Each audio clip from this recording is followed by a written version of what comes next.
لا بعرفش. طيب فيك تقول ما في صفقة كان لإخراج للإفراج عن قاسم تاج الدين؟ كمان ما في يقول، ما فيك تقول إنه ما كان، يعني في صفقة. مش بعرف. شركة وهن أخذوا كوجيكو بقيلوا 40%، وهو عنده شركة مع طلال الزين بالغاز ويحتكرون الغاز. خلينا ما نحكي الأمور مثل ما هي. هو يحتكر الغاز بلبنان، ما بعرف شو اسمها، مع طلال معروف، الشركة الوحيدة ما فيش غيرها تحتكر الغاز في لبنان. والشركة الثانية اللي هي كوجيكو أخذوها هيبكو منه، وهو له 40% منها، فبلا هلا وفكت. هاي أول شيء. الأمر الثاني، فهو أخبر بالمازوت وبريحة المازوت. أنا ما بعرف بالمازوت، لا بهرب مازوت ولا بشتغل بالمازوت ولا لنا علاقة بالمازوت.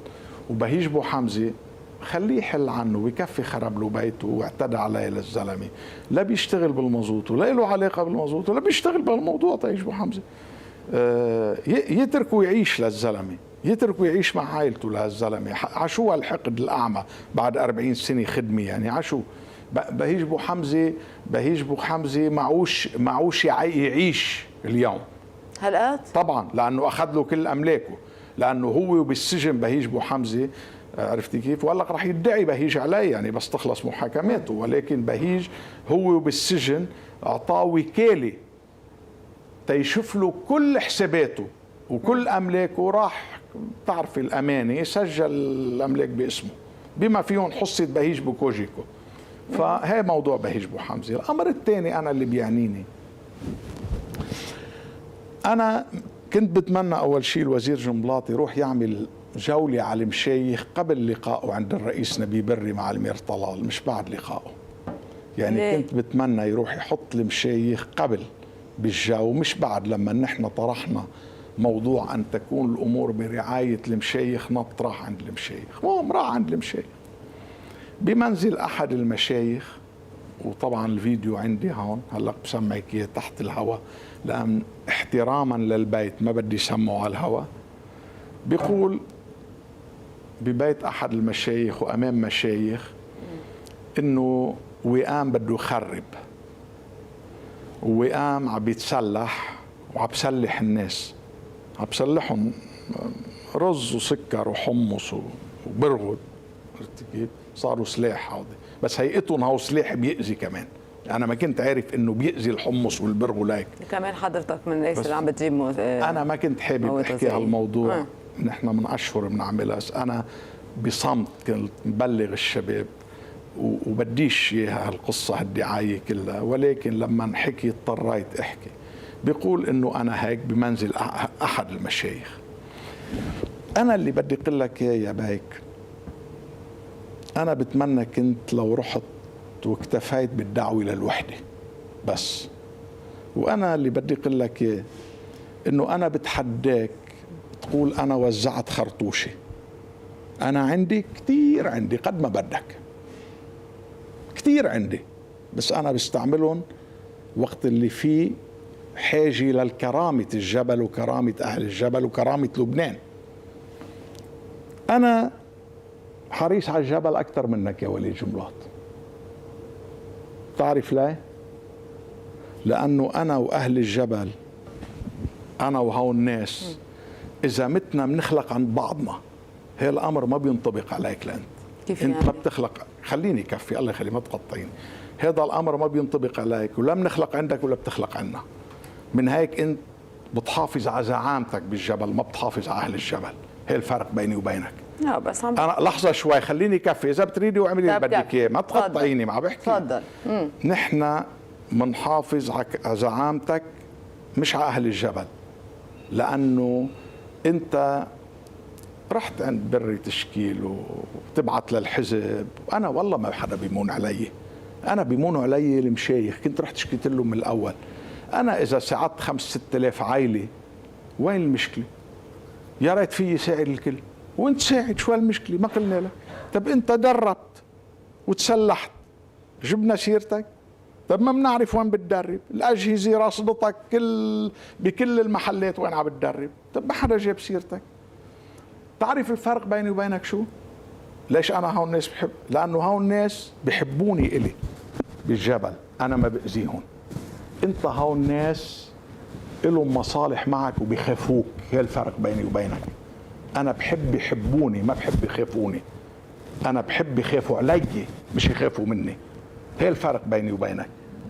أما ما بأذيهم، أنا عندي عقيدة دينية حبيبي، أنا ما بأذي موحد، لأن بعتبر إذا أذيت موحد بخسر الدنيا والآخرة. هي الفرق بيني وبينك. هو ما بتعرف أنت تفكر فيهم، هودي مش موجودين عندك تتفكر فيهم. فاللي بدي أقول لك إياه، اوعى شي مرة تجيب سيرتي بعد، اوعى شي مرة تجيب سيرتي بعد بهذا الموضوع، لأنه هذا الجبل أنا قتلت فيه حبيبي. أنت صحيح كنت قائد هذه المسيرة يوما، بس كنت قاعد بالشام. الناس كانت عم تموت، هاي الناس المعطرة والناس الأوادم والناس المخلصة. اسمح لي، منك حريص على الجبل، لا أكثر مني ولا أكثر من غيري ولا أكثر من آخر واحد قدم شهيد بهذا الجبل. بغيش تجيب سيرتي، مش رح أقول لك أكثر من هيك. بقاش تجيب سيرتي. والسوريين لا معهم خبرك، والله إلي سنين ما حدنش منهم سألني سؤال عنه بحياته من سنين، ولك ناسينك، ما حدا معه خبرك. انت صرت على الهامش، ناسينك، ما حدا معه خبرك. حيش كل يوم تفتعي القصة، تب بتسترجيش تختلف مع الشيعة وصلحتم بشروطهم، تب بتسترجيش تختلف مع عون وصلحته بشروطه، ومع سعد صلحته بشروطه. ليش جاي تعمل مشكل داخلي؟ ليش جاي تخنقنا لنا؟ شو عملنا لك؟ طب قل لي شو عملنا لك؟ طب قل لي بأصعب الأوقات وقفنا معك أو موقفنا معك، وين أسأنا لك؟ خبرني. أنا بالتحديد وين أسأت لك؟ وين أسأت لك بأصعب الأوقات؟ شو هالكلام هذا البلطامي؟ تروح تحكي قدام المشايخ، تستغل غيرتهم لبعض المشايخ، مش كلهم، لأنه في منهم كتير بيفهموا منيح وبيعرفوه منيح. تروح تستغل غيرتهم تيجي تحكي هالحكي اللي ما له طعمه والحكي اللي ما بينصرف بمحل. طب بس هو بالنسبة لك كل هيدا الشيء لأنه حضرتك أيضا من الأشخاص اللي عم بيخزنوا وبوضع مستعدين؟ بعرفش بيضلوا هيك، بيضلوا قلقان وبده يضل مقلق الناس تيضل عامل لهم شي مشكل مع حدا.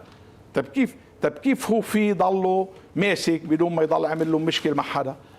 أنا مهمتي هي انفتح على الناس، وأنا مهمتي هذا المجتمع خليه ينفتح على الآخرين، مش مهمتي أبدا قوقعه. أنا هيك بفهم الأمور، هو يصطفل كيف بيفهمها. أنا بيهمني ما يجيب سيرتي، وأنا بدي أجيب سيرته، ولا بيعني لي ولا بدي أجيب سيرته. ما بقى تجيب سيرتي. اوعى شي مرة تتلفظ باسمي بهذا الموضوع. صاير فيكم مثل ما صاير بالموارنة، لا كلهم بيختلفوا على الموقع. لا ابدا، ما مش مختلف، ما مختلف معه. زوروا لي الانتخابات وسقطوني، ما نزلتش قطعة الطرقات، بسيطة ولك يا نانسي. زور لي هو وكثير من حلفائي الانتخابات تسقطوني، قال لي انا سقطت على 157 صوت ما قدرتش اجيبه. بالحاصل لما شافوني ربحت الساعة 9 بهيدي بالتفضيلي وهزمت له مرشحه، راحوا اخترعوا لي اختراع، تسقطوني لإلي وناجي البستاني بالليل. قال ولك يا اختي، ولك في ناس مأكدين منهم بامريكا مشوا 5 ساعات تنتخبونا مش جايين اصواتهم. خلص شو بدي فيها؟ انا ما عملت مشكله حساب موقعي، وانا بعملش مشكله حساب موقع. على صرميتي انا 100 نايب، مش نايب، 100 موقع على صرميتي. عرفتي كيف؟ بس انا اوعى تقرب على كرامتي، انت بتعرف. اوعى تقرب على كرامتي شي مره، انت حر تتنازل عن كرامتك قدام فلان وعلتين، حر. انا بتنازل قدام الله بس، وانت بتعرفني.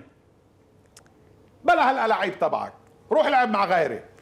لهون نوصل لنهاية لقائنا معك رئيس حزب التوحيد العربي ومهاب. شكرا جزيلا لك. مشاهدينا شكرا لحسن المتابعة. غدا حلقة جديدة من برنامج حدث، ونعود إلى كارين وصباح اليوم. إليك كارين.